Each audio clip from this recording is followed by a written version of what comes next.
এবার তোমরা মক্কায় যাও এবং সেখানে গিয়ে খোঁজ করো। যখন তারা মক্কায় পৌঁছায়, তারা এমন একজন নারীর সন্ধান করতে থাকে যার বাচ্চা হতে আর খুব বেশি সময় বাকি নেই। তখন ইহুদিদের নিকট মক্কার লোকেরা বলে, মক্কায় এমন 5 জন নারী রয়েছে যাদের বাচ্চা হতে আর খুব বেশি দিন বাকি নেই। তখন ইহুদিরা বলে, এমনটা নয়, সে কোনো সাধারণ বাচ্চার মতোও নয়। আমাদের এমন একজন বাচ্চার সন্ধান দাও যার জন্মের পূর্বেই তার পিতা মারা গিয়েছে। তখন মক্কার লোকেরা বলে, এমন একজন বাচ্চার জন্ম হবে, সে হলো আব্দুল মুত্তালিবের নাতি। আব্দুল মুত্তালিবের ছেলে আব্দুল্লাহ কয়েক মাস আগেই মারা গিয়েছে। এই কথা শুনে ইহুদিরা সেখান থেকে চলে যায় এবং তারা বলতে থাকে, আফসোস, আজ নবুয়ত আমাদের নিকট থেকে মক্কাবাসীর নিকটে চলে গেল। দিন এইভাবেই যাচ্ছিল।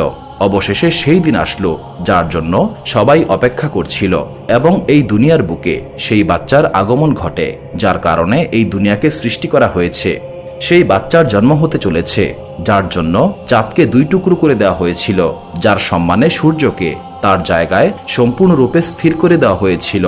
এই সূর্যকে মহান আল্লাহ তাআলা বলেছিলেন, সূর্য তুমি এখনই ডুবে যেও না, আমার হাবিব এখনো আসরের নামাজ আদায় করতে পারেনি।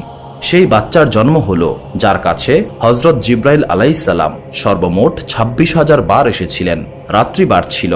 হঠাৎ মা আমিনা তার পেটে ব্যথা অনুভব করলেন। মা আমিনা বুঝতে পারলেন হয়তো তার বাচ্চার জন্ম হতে চলেছে।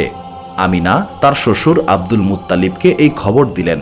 আব্দুল মুত্তালিব সঙ্গে সঙ্গে একজন দাই, যার নাম ছিল শেফা, তাকে পাঠিয়ে দিলেন আমিনার ঘরে, এবং তিনি শেফাকে বললেন, আজ রাত্রে তুমি আমিনার সঙ্গেই থাকবে, কারণ আজ আমার নাতির জন্ম হতে চলেছে। মা আমিনা বলেন, যেদিন আমার বাচ্চার জন্ম হবে সেদিন আমাদের অবস্থা এমন ছিল, আমার ঘরে কুপি জ্বালানোর মতো পয়সা ছিল না।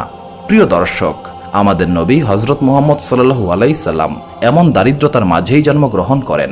সেদিন রাত্রে আব্দুল মুত্তালিব এবং তার বাকি পুত্ররা মা আমিনার ঘরের বাইরেই অপেক্ষায় ছিলেন, যেন কোনো বিপদ হলে তারা সঙ্গে সঙ্গে আমিনার চিকিৎসার ব্যবস্থা করতে পারেন। এইভাবেই তারা সারা রাত্রি জেগে বাইরে অপেক্ষা করছিলেন। এক সময় রাত আরো গভীর হলো, চাঁদটাও ডুবে গেল।